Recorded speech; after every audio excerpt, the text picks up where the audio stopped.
Welcome into the Paul Farrington Show. Reaction to the Eagles' 28-22 win over the Vikings here. Just a miserable loss. The Vikings have a lot of terrible losses in my life. And obviously this one, the magnitude isn't nearly as high as some of the playoff failures and last year's game in Detroit, for example. But as far as a pound-for-pound game goes, like being just agitated the entire time and making critical mistakes over and over again, offensively, defensively, just a masterclass on how to lose a football game to what I still think the Eagles are a very good team. And it was just horrible. And here we are. It's the day after Jack's 27th birthday party. I drank more alcohol last night than I've drank in probably a year, at least a year. I'm super hungover. Been having this towel on my head all day. And I had to sit there and watch Carson Wentz get sacked on 3rd and 8 over and over again, throwing interceptions. I'm watching this going like this can't be real right now. But this is about one of the most miserable football viewing days I've had in a while. Thank God Notre Dame won, or else this would have been just a complete catastrophe in the Farrington basement today. Several Eagles fans are here. The game ends, and we're getting the EAGLES, Fly Eagles Flies playing. I'm like, too much. From a Viking standpoint here, Carson Wentz, I fooled myself once again into believing that this team could go to the playoffs. Actually, middle of the game, I looked over at everyone. I said, this is a playoff team. This is absolutely a playoff team in the Vikings. Not, maybe not a division winner, but this team's good enough to win a wild card or to go to the wild card round. And you never know once you're in. So I guess it's on me for time and time again convincing myself that these guys can actually lead to some sort of sustained happiness, because that's it's the same story over and over again every single time. But you're watching them today, and they're moving up and down the field on Philly with ease. It's the whole game, right? I wouldn't be surprised if we outgained them on the day. It was 387 to 361. The Vikings outgained Philly. It was a really good performance from the offense, except time and time again, you get into the red zone. If you can't convert into touchdowns, you're going to lose to the Eagles. You're going to lose to the Chiefs. You're going to lose to the better teams in the league. You have to be able to put 7 points on the board in those situations. And every single time we drove down, it's been the story of the quote-unquote Carson Wentz Vikings. They look good, but something winds up happening where Wentz takes a big sack. He threw the ball backwards a couple times today. They have a negative 5-yard run. It's just something bad happened, setting them out of being a real threat to score a touchdown. And it can't happen against good teams. And you can't lose the turnover battle the way they did today. Obviously, a pick six cannot happen against the Eagles. And it was infuriating. It was really, really infuriating to watch because it feels like one that slipped away. And if you get to 4-2, all of a sudden it's kind of like the Bears, right? The Bears look up right here. They're in this thing. And I'm sitting there watching the Vikings offense look really good. And Addison's been great since coming back. And Jefferson, at some point, we're gonna be talking about Justin Jefferson. Is going to be in the conversation as like a top 10 receiver of all time. If this guy had a quarterback to throw him the football, you'd have like 2,500 yards. And you could see the frustration on Jefferson on a couple plays getting up going, God, just give me a chance here. Just give me a chance. And we just couldn't do it. But you're watching the team play today, and the defense is flying around up until they need to get the stop. And at 4-2, you would have had an opportunity to really consider yourself a challenger. At Thursday Night Football against the Chargers, all of a sudden you go, wait, if we win this, those hard games that were supposed to be losses, if we're 5-2, even 4-3 here, maybe we can make some noise. And we'll see what happens with McCarthy when he comes back. But the story for the Vikings obviously was the red zone inefficiency. The other side of it was that Jalen Hurts was just great today. In the first half, I was a little upset with Adam Amin on the call saying that Hurts looked good. He had 86 yards. And other than the first drive for Philly, which was 12 plays, 75 yards, and a touchdown, they went 3 and out 3 straight times after that. And they were saying how, Hurts was playing so well. I was like, no. Second half, he was great. Second half, they moved up and down the field. They had the 2-play touchdown drive, then they had the missed field goal, then another touchdown drive, then they iced the game.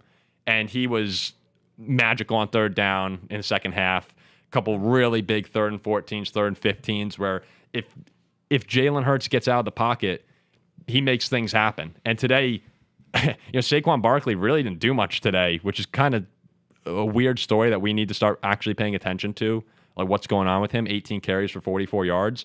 But Hurts, 19 for 23, 326 yards and 3 touchdowns.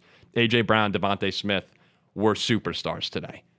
183 for Devontae, which I believe is the most any receivers had against the team this year, and 121 and 2 touchdowns for A.J. Brown, including the 25, 30-yard pass to ice the game when the Vikings had an all-out blitz and Isaiah Rodgers got burned. Those two were great. And if you're an Eagle fan wanting to get them more involved, this was the whole reason that you've been preaching that today. You go, all right, look what happens when we throw it to 2 of the best receivers in football. Great things happen. That version of Jalen Hurts, when that second half Jalen Hurts shows up, this team is really hard to beat. The defense didn't really have it today. They were bend, don't break. But when that version of Jalen is playing it like that, the Eagles are as good as anyone in football. Yeah, it was just infuriating. He was great outside of the pocket. When you have 3rd and 14s and you see Jonathan Grenard chase him to the edge, it was just, oh man, I'm really sick and tired of it. All right, so the Bears also won. They moved to 4-2. The Packers are just about to kick off here. I'm imagining we'll have a little bit more people reacting to the Packer game afterwards. So hopefully the Cardinals. See, that's the problem. I convinced myself today that the Vikings actually had a shot again, and now I can feel it starting to fester back up that this is going to be just a horrible week after we lose to the Chargers. Because I really believed in the middle of the game, I was tweeting out, I think we're going to win this thing. I don't know why I felt good, because my body felt horrible with the hangover, but my mind was actually feeling great. I was like, we're going to win this thing. Maybe the Packers get upset in Arizona, and we're having a great Sunday. Just not the case for Vikings fans. Just doesn't work out like that.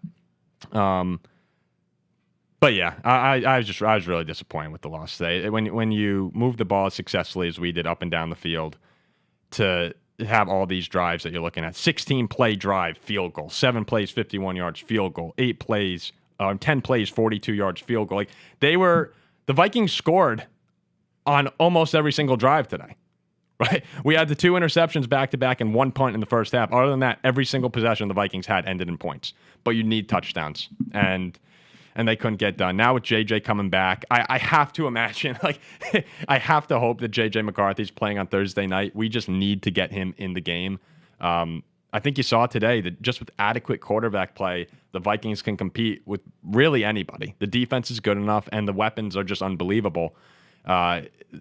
All JJ has to do is come in and not make the back-breaking mistakes. It should be simple. It should be simple with this offense.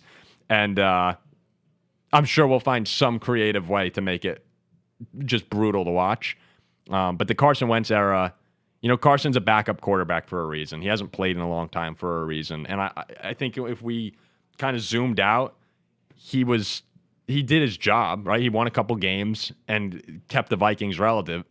Now it's up to JJ to come back and try to capture whatever happened at the end of that Bears game in the fourth quarter, because it's been 7 brutal quarters for him. But all right, we'll wrap it up there. The 4:00 games are underway. We're going to watch these. Just a very quick reaction to the Vikings 28-22 loss to the Eagles. Yeah, large metal fan here. Should have signed Rodgers. I'm watching that Thursday night game. I think Aaron's throw on the Hail Mary was the longest throw anyone's had this season. Maybe, no, since 2017.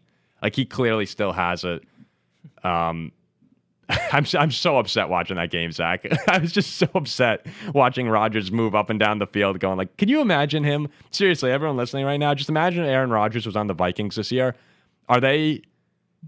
What are they? The third, maybe second or third best team in the NFC? Oh, you'd have a repeat of last year. Yeah, it's probably last season, and it might even be better. It might even, Darnold was great last year, but we're probably just as good as last season. And then we'll see what happens if we except now, hopefully you're not dealing with a 15-2 Lions team. So, oh gosh, it's just horrible, man. But thankfully Notre Dame won, and they turn around quick. Let's see. Oh, I was looking at who said this is my father, lifelong Vikings fan, and can't stand having this good of a team and just a disaster at QB. That's our problem right now. We have a problem with it for next week. We have a problem with it for the rest of this season. And if JJ doesn't pan out, we have a problem with it for the future as well. So it's just brutal. But all right, we'll wrap it up here. Thanks for everyone. We'll be back after.